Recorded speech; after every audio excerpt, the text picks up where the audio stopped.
Hello guys, welcome to another video. This one is paper 1-1 of May-June 2014. So let's move on to question number 1. So we have to show that the left hand side is equal to your right hand side.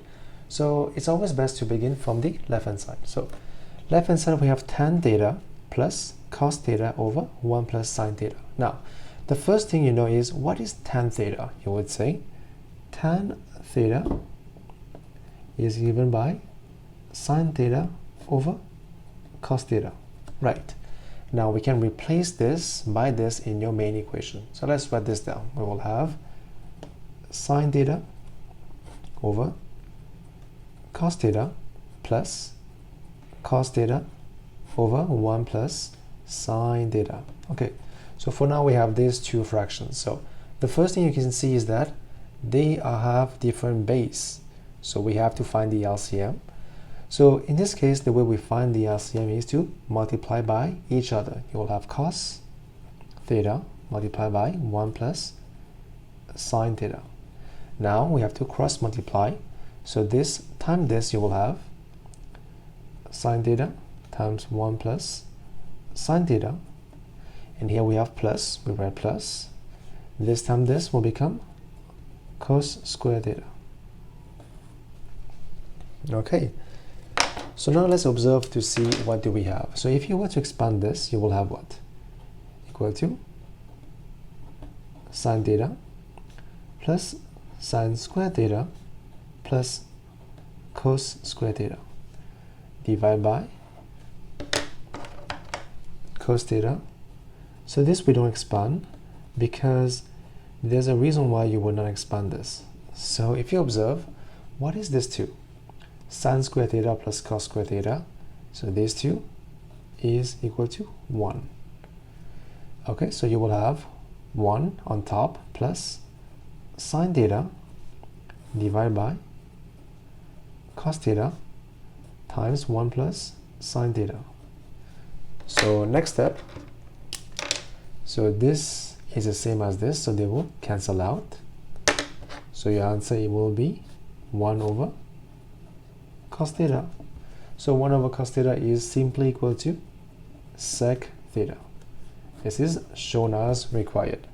That is your question number 1. Now question number 2, we have vectors a, b, c given to you already. We have to show that the length or the magnitude of a is equal to the magnitude of b plus c. So let's first find this one. We know that a is this 4, 3. So magnitude of a is what? It is equal to square root of the first value square plus 3 square. So simplify, that will be 16 plus 9. That will be root of 25, which is simply 5. Okay, that is the magnitude of a. Now we have to find this one. Now what is b plus c? So we know b is 2, 2. We know c is minus 5, 2. That is equal to 2 minus 5 is minus 3. 2 plus 2 is 4. Now from this we have to find the magnitude of BC. So we take square root of the first one, minus 3 square, and this one, 4 square, equal to 9 plus 16, 25, which is also equal to 5. So these two, they are equal, shown as required. Okay, that is for part 1. Now for part 2, given that we have this equation, find the value of this and this. So we just have to replace the value of a, b, and c and form equations. So here we have lambda times a is 4, 3, plus mu times b is 2, 2, is equal to 7 times c is minus 5 and 2. Now we can expand and see what equations we have. So on top we have 4 lambda plus 2 mu is equal to 7 times minus 5 is minus 35. That is your equation number 1.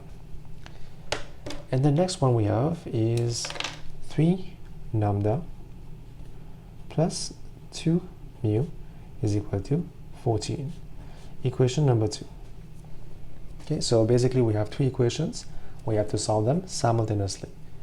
So here you can see we have 2 mu and 2 mu. You can solve by elimination or you can solve by substitution. So I like doing by substitution, so I'll go with this method. So I'll make this the subject of formula. So 2 mu is equal to minus 35 minus 4 lambda. So replace this here. You will have 3 plus 2 mu is minus 35 minus 4 lambda equal to 14. So now 3 minus 4 minus lambda is equal to 14 plus 35. That should be 49. So lambda is equal to minus 49. Now mu will be 2 times mu is equal to minus 35 minus 4 times minus 49. So minus 35 minus 4 times minus 49, that should be 161. So mu will be 161. So, 2 mu. Mu will be this divided by 2. That should be 80.5. Okay, so that is your two values, minus 49 and mu will be 80.5. So let's check if that is correct or not, because sometimes we can make mistakes. So let's check. Let's put this back in your equation. Let's put this back here. So 3 times minus 49 plus 2 times 80.5. That should give you 14. Okay, that seems to be good. Let's replace back up. 4 times minus 49 plus 2 times 80.5. And this is minus 35. So yeah, these are the two values. One is for lambda and one is for mu. That is your question number 2. So now let's move on to question number 3. So on the event diagrams below, shade the region indicated. So one by one. So first one is A intersecting B intersecting C. So that will be this one, right? So where everyone meets will be this one. Now for this one we have A union B will be A union B intersecting with C prime. So outside of C that should be A and B but not C. Okay, that should be like this. Nothing in C. Now for this one we have, let's look at the inside first. B intersecting C prime. So C prime will be outside. That will be B. So B will be like this. Everything outside of C. And union A. A is what? A is this one. Okay. So that will be your set you have to shade. So you can shade this part because this one is A and this one is B but not C. Okay, that will be for part A. Now for part B, sets P and Q are such that they are defined by this equation and this equation. And here is the most important part, is tell you the values of x are real numbers. Okay, now we have to find the number of solutions, so number of values of x that we have. So we just have to solve them. Pretty easy. For P is x when we have this equation, so we have to solve for the value of x. Now factorize x, that will be x plus 2 equal to 0. So x is equal to 0 and x plus 2, so x is equal to minus 2. So 0 and minus 2 are real numbers, right? So number of solutions will be 2. So the first answer is 2 for the number of solutions. Your answer is 0 and minus 2. These will be the values of x in this set P. So basically P is equal to minus 2 and 0. Now for the number of elements in P, that will be 2. 2 is your answer. Now for part 2, find the number of elements in Q. Q is defined by this equation, which is x squared plus 2x plus 7 is equal to 0. Now we have to try and solve this, so let's try. So as you can see, we cannot factorize this. We have to try. Let's see, what is b squared minus 4ac? So b squared is what? Is 2 squared minus 4 times a times c. That will be 4 minus 28, which is equal to minus 24. So if b squared minus 4ac is less than 0, it means that it does not have a, so if this is less than 0, it does not have a real root. So because of that, the number of elements in Q has to be 0, because there's no real solution and x is only belong in real values. We have only imaginary solution. Because of that, we don't have any elements which is real in the set of Q, so they will be 0. So that will be your question number 3. Now question number 4, we have find the set of values of k for which this line does not intersect the curve. So now when you see a line intersecting a curve and set of values of k, you see that does not, it means that we have to use b squared minus 4ac less than 0. Does not mean that. Okay, so let's try this. So here we have y, so here you have y, and here you have y, so we have to replace and solve simultaneously. So you will have on one side k, 4x minus 3 is equal to 4x squared plus 8x minus 8. Now expand this, you will have 4kx minus 3k is equal to 4k squared plus 8x, so x minus 8. Now let's send everything to one side, you will have 4x squared, so plus 8x minus 4kx minus 8 plus 3k. Now let's factorize, so we have 4 here, x squared, so here we have 8 minus 4k x, and here we have minus 8 plus 3k. So this is a, this is b, and this is c. So we have to find b squared minus 4ac. So b squared minus 4ac less than 0. So b squared is this, 8 minus 4k squared minus 4 times a times c. Okay, so let's solve. Let's simplify. So you will have 64 minus 64k, this is done, plus 16k squared. Now that will be minus 16 times minus 8 plus 3k less than 0. Now simplify again, so that will be 64 minus 64k plus 16k squared. So minus minus become plus. So what is 16 times 8? That should be 128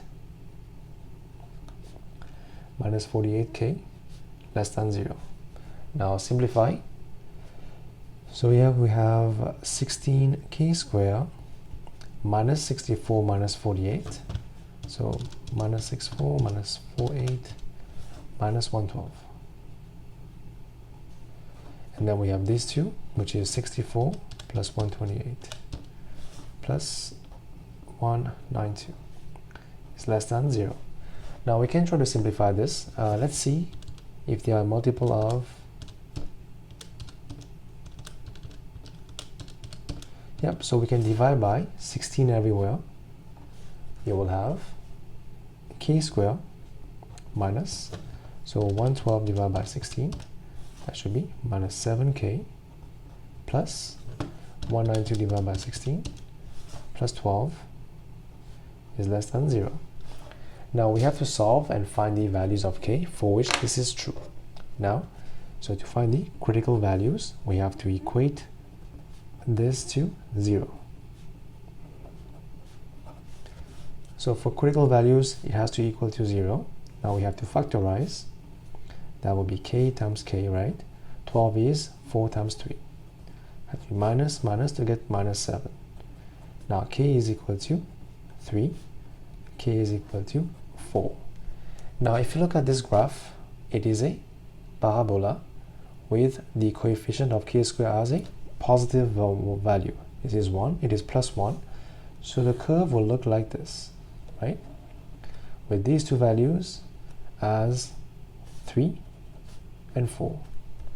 Now we're looking for the values where it is less than 0, so below the line it has to be between right here, right? So the values of k will be from this, k is between 3 and 4, so that b squared minus 4ac can be below the line less than 0. So this is your line, 0 has to be below 0. So that's why your value of k has to be between 3 and 4. That is your question number 4. Now let's move on to question number 5. So given that y is equal to this, find dy by dx. So that is pretty easy. So whenever you have to differentiate exponential, so first thing you write is the same thing. So ex power 2. Okay, it stays the same. That's the first step. Now you have to multiply by d by dx of the power. So that was equal to e times, so differentiate this will become 2x. So your answer is 2x e x power 2. Okay, that is part 1. Now for part 2, use your answer to part 1, solve this. So now we have to differentiate, integrate this one. Now by observation, when it tells you to use your answer in part 1, it means that, let's have a look. If you differentiate this, you get this. So basically, if you integrate dy by dx, you're supposed to get y, which means if you integrate 2x x this by dx, you're supposed to give you this. So you know this is true, right? But now you have to use this to find this. So what is the difference between those two? So the only difference is this value. So here we don't have 2, here we have 2. So basically, this means that integration of this is equal to, we have to divide by 2, that will become ex squared over 2. Now you can add, of course, plus c if you want to, but you don't need because you know the exact value already. Okay, so that is your answer based on the part A, right? Now for part 3, we have to solve this, so pretty easy. So this is equal to x squared over 2, and limits will be 2, 0. That will be 4 over 2 minus, that will be e4 minus 1 over 2. Now this, you can give this as your answer. If you want to, you can also simplify. So e power 4 minus 1 divided by 2. Or you can write 26.8. Up to you, but I like the exact form better, so you can leave this as your answer as well. That will be a question number 5. Okay, so now moving on to question number 6. We have two matrices A and B given to you. First, we have to find A times B. So pretty easy. So A is minus 1, 7, 4, 4, 6, 2 times B, which is 2, 3, 1, 5. Now, how do you multiply matrices? It is rows by column. Okay, so let's do that. So minus 1 times 2 plus 4 times 3. So first one will be 10. And we have this one will be minus 1 times 1 plus 4 times 5. That should be 19. So same ways, we will have to do the rest of rows by column. So 7 times 2 plus 6 times 3, that will be 32. And then moving on to the other one, 7 times 1 plus 6 times 5, 37. And 4 times 2 plus 2 times 3, that should be 14. And this one is also 14. So that is your matrix multiplication of AB. This is pretty straightforward. I hope you guys know how to do matrix multiplication. Okay. Now for part B, we have to find B inverse. To find inverse, we first have to find the determinant of B. That is, we first have to cross multiply 2 times 5 minus 3 times 1. That will be 10 minus 3, that will be 7. So from this, we have to find the adjoint matrix of B. it is equal to, first you have to switch the position, 5 goes up and 2 goes down, and this one becomes minus 3, minus 1.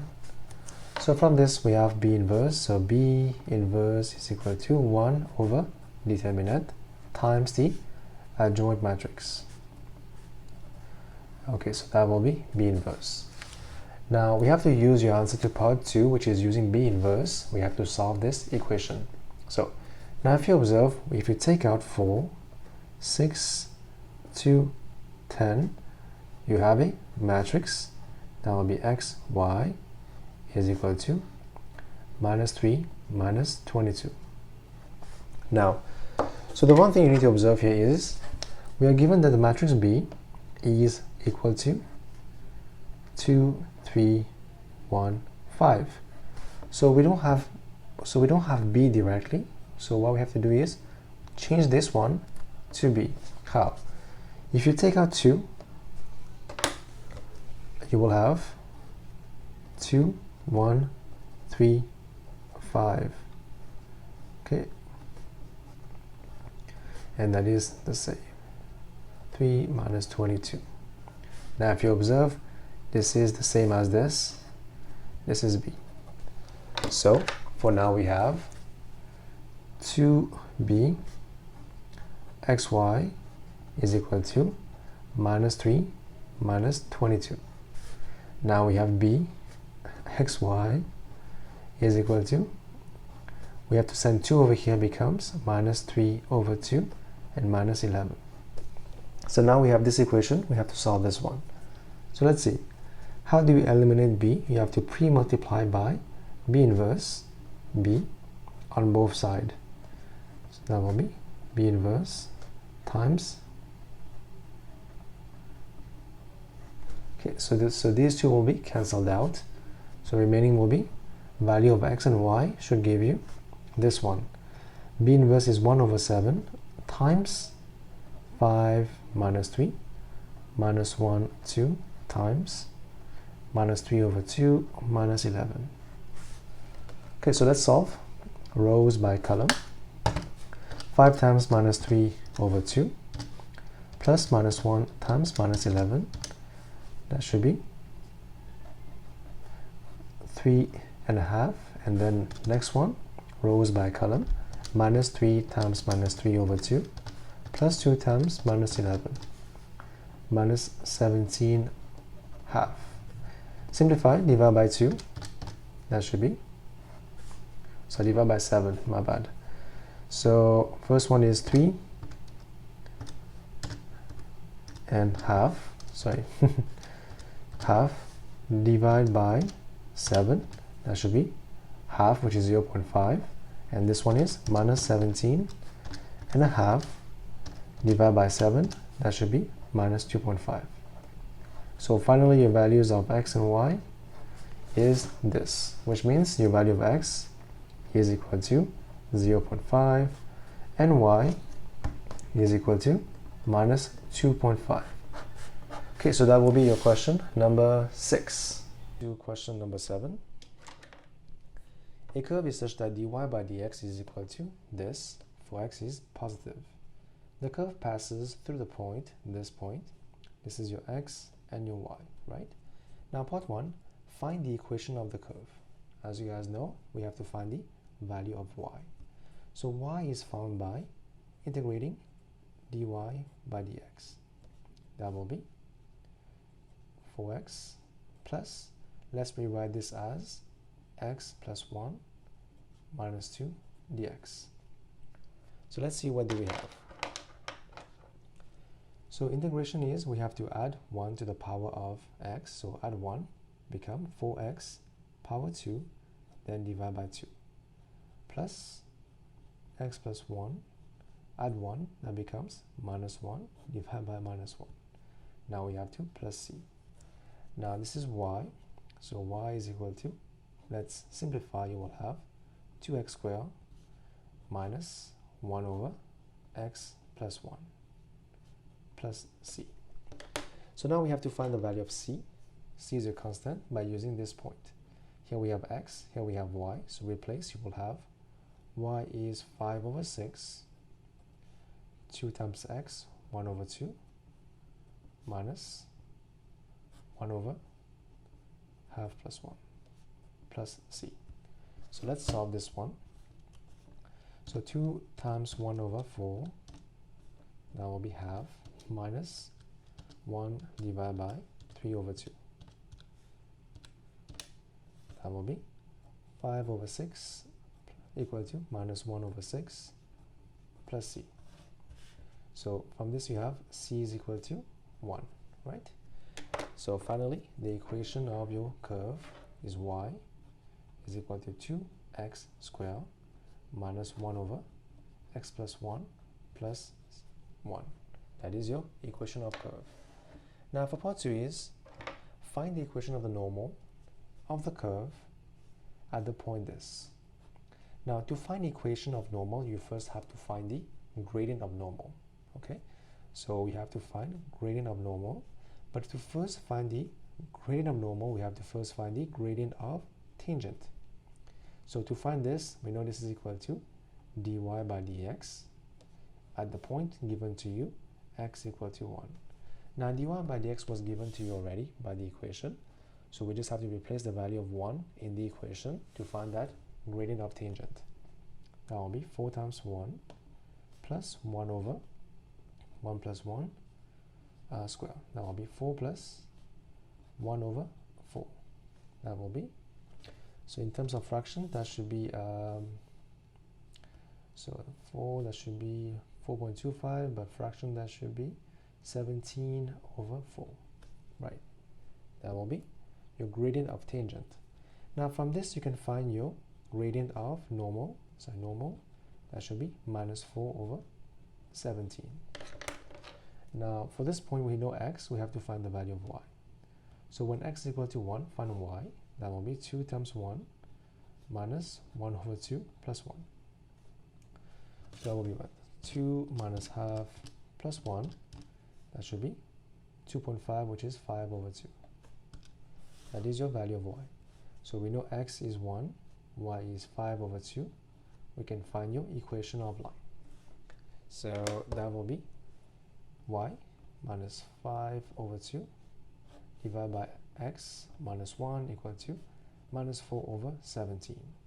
Now we can just cross multiply. You will have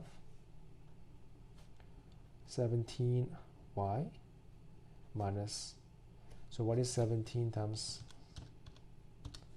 5 over 2 minus 42 and a half equal to minus 4x plus 4. Now 17y equal to minus 4x.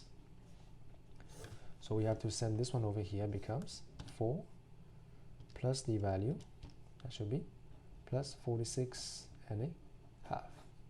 So that will be your equation of your normal at this point. That will be your question number 7.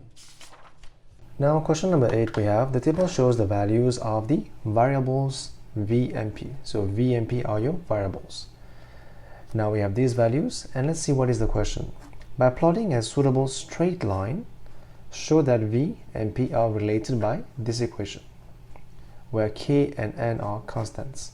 So the first question is, what is the equation of a straight line? You would say it looks like y equal to mx plus c, where y and x are the variable, m and c are the constant. M is your gradient, c is your y-intercept, right?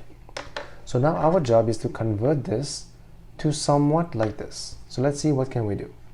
So here we have p equal to k v power n. So when you have something of power, usually of like a known number, we have to take ln or log. Take log. Log of p is equal to log of k vn. Now if we expand or simplify, that will be log of k plus log of vn, which is equal to log p. That will be n log of v plus log of k. So now if you bring this to here, let's compare. We will have log of p is equal to n log of v plus log of k. Now n is a constant and k is also a constant, so this is a constant. So now these two will be your variables and this is your gradient. So same way, this looks like a equation of a straight line. So now we have to plot the graph of, so for example, when you have a straight line, you would say this is the line of y against x. Now for this one, it will be a line of log p against log v. So same way you would say that. So we have to find the values of log p and log v from the table. Table give you values of v. Let's find the values of log v and log p. So p is 95, so log of 95, that is 1.98. Log of 8.5, that should be 0.93. Log of 3, that is 0.48, and then log of 1.1, that should be 0.04. Now going up for the values of v, log of 10, that is 1. Log of 50, that is 1.70. Then we have log of 100, that should be 2. And then log of 200, that will be 2.30. So we have to plot the graph of log p against log v. So log p will be on your y-axis. So let's do that. That will be your y-axis. So that will be your log p according to the derived equation. Now for this one, that will be your x-axis, but here it shows to be log v. So just to recap, y-axis will be log p, x-axis will be log v. Now we have to plot the points that we have found on the graph. But first we have to scale this. This is 0. This is 1, 2, and 3. So 1, 2, and 3. 0, 1, 2, and 3. So 1, 2, and 3. So now let's plot the points. So first point is log v is 1, log p is 1.98. So 1 to 1.98 will be about here. Next point is 1.7 to 0.93. So 1.7, 0.5, 0.6, 0.7. That will come down to 0.93. So 0.93 will be about here. Then next one, we have 2. That will be 0.48. So 2, 0.48 will be somewhat here. And then we have 2.3, 0.04. So 2.3, that is 1, 2, 3. 0.04 should be about, so that is 1, should be about here, close to 0.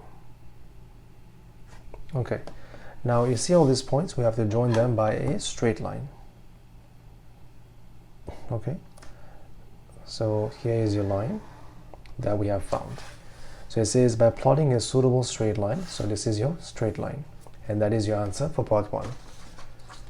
Now for part 2, you have to use your graph to find the value of n. So n, now bring back your equation that you have is log p is equal to n log v plus log k. So we were comparing this to y is equal to m x plus c. So this is this, this is this, this is this, and this is this. So n is your value of m, which is your gradient. Now going back to your graph, to find your gradient, you can just take 2 points on the line and find the gradient. So we'll take 2 points. So the first point is 1, 1.98, and then 2, 0.48. That will be 2 points on the line. Now we can use that to find the gradient. So n is equal to m, which is equal to y2 minus y1, and then x2 minus x1. Let's see, what do we have? So 0.48 minus 1.98, that should be minus 1.5. So the value of n is equal to minus 1.5. That is first part. Now for part 3, the value of p is this. So find the value of p when the value of v is equal to 35. Now, if you have to use a graph, on your graph, you don't have value of v, but you have to find the value of log v. So let's change this. If v is this, log v will be log of 35 will be what? 1.54. So go to your graph and find the value of 1.54. So 1.5 is here. 1.5554 will be about here. So we have to draw a vertical line and see what is the corresponding value that we have for this one. So it shows to be about, this is 1.1, that is almost 0.2, so 1.1517. I would say the value of log p from the graph is 1.1, I would say, let's take 1.18. Now to find p, that will be, we send log over here, becomes 10, 1.18. So just know that log is actually log to the base of 10. Now when you send this over here, that will be 10 power this, okay? So that will be 10 power 1.18. The value will be 15.1. So value of p will be 15.1, correct to 3SF. That is your answer for part 3. And that was question number 8. Question number 9. The diagram shows the velocity time graph for a particle p moving in a straight line with velocity here after t seconds. As you can see, this is time and this is velocity. Now find the distance traveled by particle p. So as you guys must know by now, whenever you have a velocity time graph, distance traveled is equal to the area under graph. So we have to find the area of this shape. So this is a trapezium. What is this length? This is 60. And what is this length? This is 1030, that should be 20. And what is the height? The height is, so 10, 11, 12. The height is 12. So area of trapezium, so distance traveled, is equal to area of trapezium, which is half, times sum of parallel sides, which is 20 plus 60, and times the height in between, that should be 12. So let's solve. Half times 20 plus 60 times 12. That will be 480. 480 meters. That is for part A.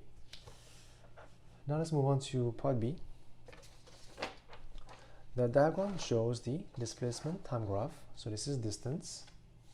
This is time. For a particle q moving in a straight line with displacement and time t. Okay, this is given to you between those regions. Now the question here is, on these axes below, plot the corresponding velocity time graph for the particle q. Now, the only thing important here is you have to find the velocity at every point on this graph. Now, one thing you need to know is the velocity is equal to the gradient in a distance time graph. So whenever you have a distance time graph, to find the velocity, you just have to find the gradient of each part. Now, as you can see, we have a few parts here.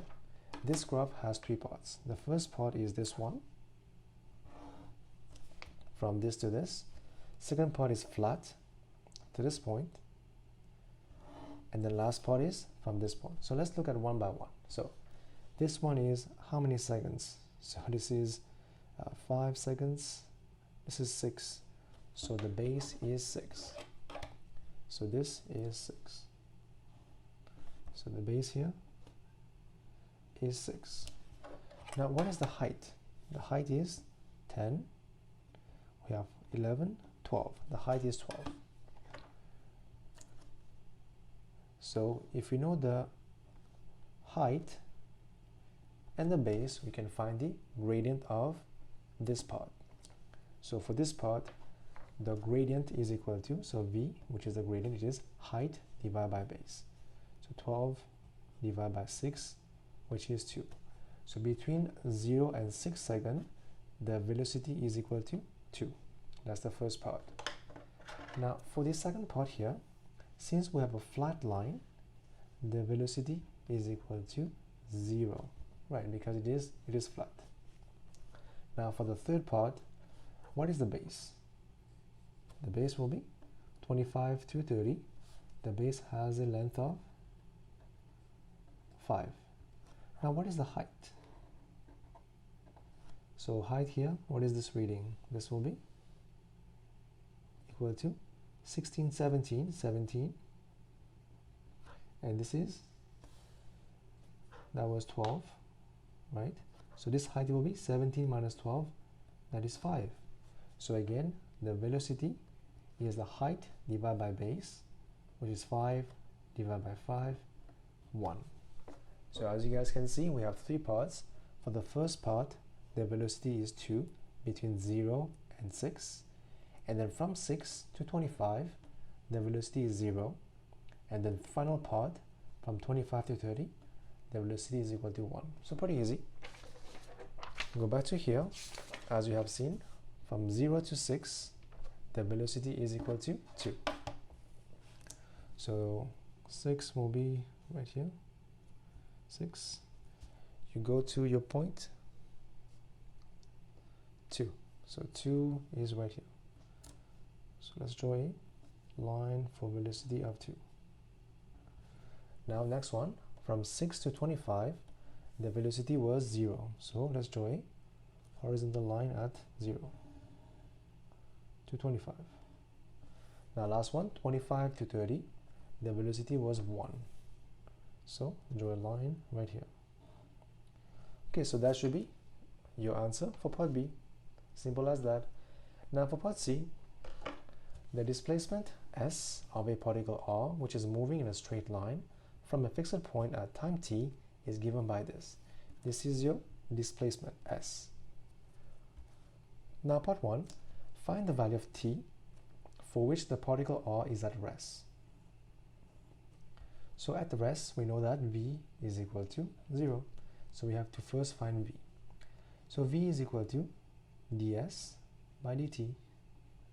That will be equal to what? So first one is 4 minus 16 is only a multiple times 1 over t plus 1 plus this becomes 0. So you will have 4 minus 16 over t plus 1. That is your value of v. And at rest it is equal to 0. Now we have to solve this equation to find the value of t. So first thing you can do is you can send this over here. You will have 4 equal to 16 t plus 1. Then you have to cross multiply. You will have 4t plus 4 is equal to 16. Now next one, 4t is equal to 16 minus 4, that will be 12. So t will be 3. That is your value of t for which it is at rest. Now for part 2, find the value of t for which the acceleration is this, where a is equal to 0.25. Now to find a, you have to know that it is dv by dt. So we know v is equal to what? 4 minus 16 t plus 1 power minus 1, right? Let's find dv by dt. So we have to differentiate. So that will become 0 minus 16 is only a multiple. You have to times minus 1 t plus 1 minus 2. That is 16 over t plus 1 square. When this is equal to 0.25, we have to find this value of t. So first step is to cross multiply. We will have 16 equal to 0.25 times t plus 1 square. Now we can send this over here, or divide by 0.5 on both sides. You will have what? 16 divided by 0.25 that should be 64. This one will be cancelled out. You will have t plus 1 square. Now, t plus 1 is equal to square root of 64, which is 8. T will be 7. That is your value of t for which this is true. And that will be your question number 9. Let's move on to question number 10. So how many even numbers less than 500 can be formed using these 5 numbers? So each digit can be used only once in any number. So our only condition, it needs to be even and has to be less than 500. So the thing here we have to understand is that there can be, so first case number 1, it can be a 1-digit number, 1-digit even number, right? So any 1-digit number is smaller than 500. So how many options do we have? So we have to choose from this list. So let's see, this is even, this is even, so it can be 2 or 4 can be here. So we have 2 options. So first answer, for a 1-digit even number to be chosen from here, we have 2 options, which is 2 and 4, right? That is case number 1. Now moving on to case number 2. Let me write this down.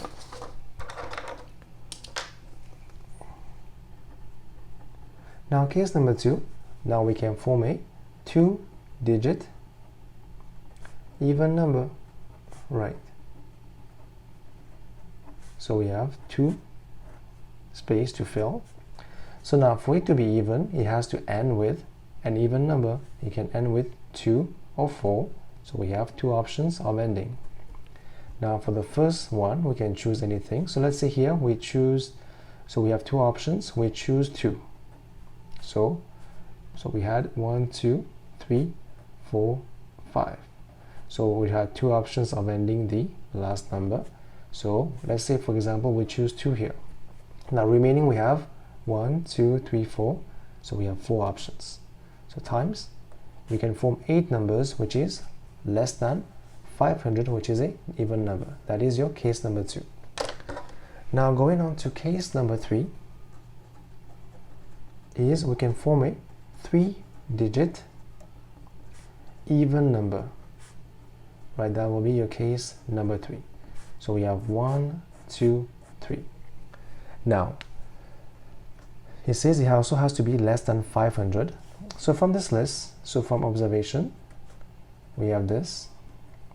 So if it has to be less than 500, it has to begin with 1, 2, 3, or 4. It cannot begin with 5 because it has to be less than 500. So now we understand that it can only begin with those 4 numbers. Let's look at case by case, right? So case number 1. So case number 1 from here. So case number A. Let's say it begins with 1. So we have 3 space. So it begins with 1. That is only one option because we have only 1 1 in the list. Now for the number to be even, it can end with 2 or 4. So we have 2 options of ending. Let's say we choose 2. Now for this number we have, so from the list 1, 2, 3, 4, 5. So here we choose 1 already, only one option. It can end with 2 numbers, which is 2 or 4, 2. Let's say we choose 2. Now for here we have 1, 2, 3, 3 options. That is your case number 1, that will be 6. So 3 times 2 is 6 ways we can have a number beginning with 1 and it can be even and also less than 500. That is case A. Now case 2. So case B. What if it begins with 2? What? So list is now 1, 2, 3, 4, 5. So we have 1, 2, 3. Begins with 2. We have only 1, 2 in the list, so that is only one way of putting a 2 in the beginning. Now, since 2 is gone already, for the number to be even, it can only end with 4. So we have only one option, which is 4. Now to choose from, we have 3 numbers remaining here. So 3 ways. That will be 3. Now, same way, go to your case C. What if the number now begins with 3? Now it'll be 1, 2, 3. Less is 1, 2, 3, 4, 5. So we choose 3 in the beginning already. So 3, we have only 1 3. That is only one way to begin. Now for it to be even, has to end with either 2 or 4. That is 2 ways. Let's say we choose 2. We put 2 here. And then here we have remaining 3. So 1, 2, 3 to put in the middle. So you will have 6. And now case D, let's say begins with 4, right? So we have again 3 space. That is 1, 2, 3, 4, 5. So we have only 1 4. Let's choose 1 4. Only one way to begin. And now for it to be even, it can only end with 2. We have only 1 2. Now we can choose 3 numbers remaining. So that is only 3 ways. So now, can you begin with 5? No. Why? Because it has to be less than 500, so you cannot begin with 5. So if you add everything, how many ways is that? 6 plus 3, 9. 9 plus 9, that will be 18 ways. So of course you have to write this down on this side. So 3-digit number, that will be 18 ways. So in total you will have 2 plus 8 plus 18. That will be 28 numbers can be formed. That will be your answer for part A. Now for part B, we have a committee of 8 people is to be chosen from 7 men and 5 women. Okay, so 7 plus 5 is 12. So in total we have 12 people. We have to choose 8 from them. So find the number of different committees that could be selected if, part 1, the number of the committee contains at least 3 men, at least 3 women. At least means greater or equal to 3, 3. Now we have to look at each case differently. For example, let's build all the possibilities. So first committee will be, let's say we have 3 men. If you have 3 men, we must have 5 women because we need 8 people in total. Let's say we have 4 men now. We will have 4 women. Okay, let's say we have 5 men. We will have 3 women. And let's say we have 6 men. So we will have 2 women. But hey, look at this condition. It says we need to have at least 3, so we cannot have 2. So this will not be a possibility.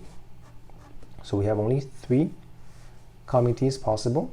So let's find that. So first one is equal to what?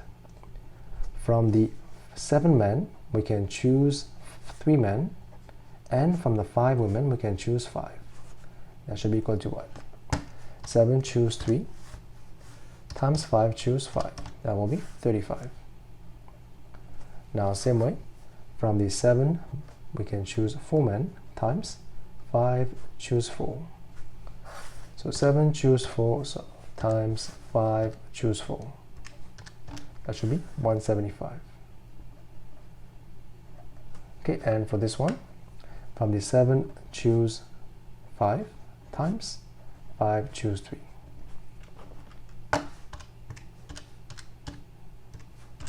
That will be 210.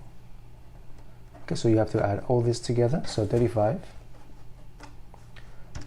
plus 175 plus 210, that should be 420. So we can have this one.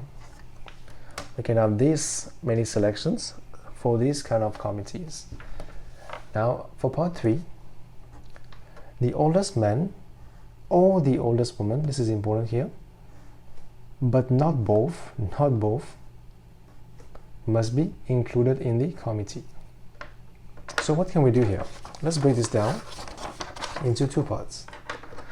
So we have 7 men. We break it down into, let's say we have 1 oldest man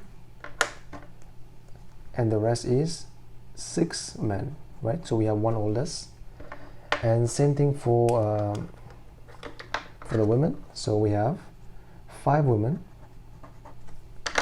and we have 1 oldest woman, and then we have 4 of the rest. Now it says we can either include the man or the oldest woman, not both, must be in the committee. So we have to look this at this case by case, right? The first case, we would say case number one is we include the old man. So let's include him, and then we can just forget about him. Okay, so in the committee we have to choose 8 people. Now if we have him already, we will need 7 more people. So from the remaining people, is this one is a remaining people. 6 plus 4 is 10, so 10, we have to choose remaining 7. That will be 10 choose 7, that will be 120. That is case number 1, where you choose the old man, and then from the rest you have to choose 7 more people. Now moving on to case number 2.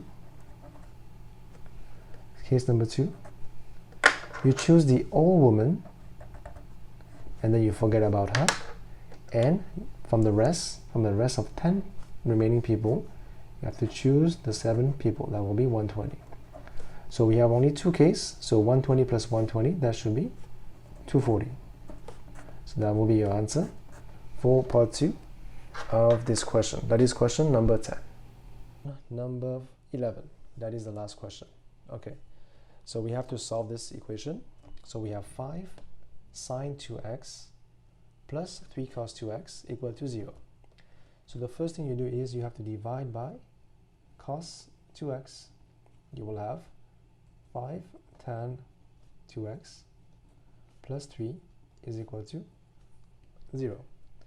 Then we have to make tan become the subject of formula. So tan 2x is equal to minus 3 over 5. Now from this, if tan is negative, it has to be in your second quadrant and your fourth quadrant. This is what? This is 180 minus theta, and this is 360 minus theta. So we have to first find the value of theta. Theta will be what? Theta is not the same as x, so theta will be tan inverse of the positive value, 3 over 5. That should be, so in terms of degrees, 30.96, that is about 31 degrees. Okay, that is your value of theta. Now, because it is negative, we have to find 2x. It is equal to, first one is 180 minus theta. So 180 minus 31, that should be 149. And then 360 minus 31, that should be 329. So x will be 149 divided by 2, 74.5, and that should be 64.5, sorry. So these two are the solutions for this equation. Now for part B, so we have cot square and cosec. You have to look at your formula sheet. So as you can see here, this is given to you. We have to use this to solve this. So we have cot, we have cosec square y is equal to 1 plus cot square y. This is on your formula sheet. Now here we have cot, and here we have cot square. So cot square, cot square. So cot square is equal to what? Cosec square y minus 1. Replace this by this in your equation. You will have 2 times cosec square y minus 1 plus 3 cosec y equal to 0. Now simplify and see what do we have. Equal to 0, and then that is equal to 2 cosec square y plus 3 cosec y minus 2 is equal to 0. Now we have to factorize and see what do we get. So 2 is 2 times 1, so 2 cosec y times 1 cosec y. 2 is 2 times 1 as well, so 2 here and 1 here. To get plus 3 has to be plus 4 minus 1. So this is your factorization of this equation. Now let's solve for the value of cosec. Cosec y equal to half, cosec y equal to minus 2. Now what is cosec? Cosec y is equal to 1 over sine. Now replace, you will have sine y is equal to plus 2, and sine y is equal to minus half. Now this is not a valid solution, so invalid because it is more than the 1. So the magnitude of sine y can only be less or equal to 1. This is more than or equal to more than 1, so it cannot be true. It is invalid. It is invalid. Now for this one, since sine is negative, it has to be in your third and fourth quadrant. So third quadrant will be equal to this is 180 plus theta, and this will be 360 minus theta. So let's first find the value of theta. Theta will be sine inverse of the positive value of this, which is equal to 30 degrees. Let's check sine inverse. That will be 30 degrees. Now, so for the value of y is equal to what? It should be equal to 180 plus this value. So 180 plus 30, that should be 210. And we have 360 minus this, that should be 330. Okay, so these will be the two values of y. So y is equal to 210 and then 330. Okay, that is for this part. Now let's move on to the part C. So we have this equation, solve for between 0 and 6 radians. Okay, let's see our solution. So we have to make cos the subject of formula first, equal to 2 over 3, right? Now if cos is positive, it will be in your first quadrant and in your fourth quadrant. This is theta. This is equal to 2 pi minus theta. Okay, so let's find that. So theta is equal to what? Cos inverse of the positive value. So here we have to be in radians.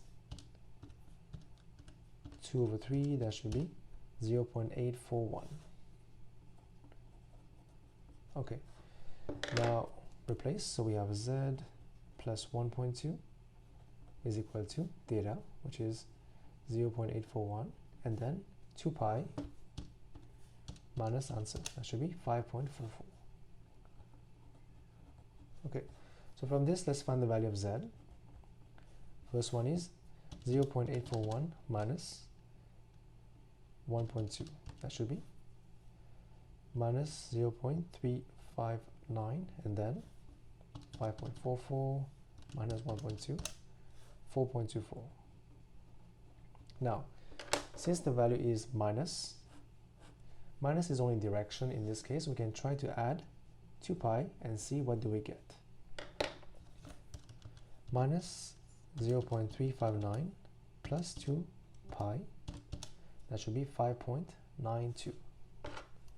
So 5.92. So the value of z for now we have is 4.24 and then 5.92. So z is given to be between 6 and 0. So these two are inside the range. So this will be the two values of z that is defined for this equation. So that was the last question of this paper. I hope that was somewhat helpful. As always, thank you for watching. I will see you soon.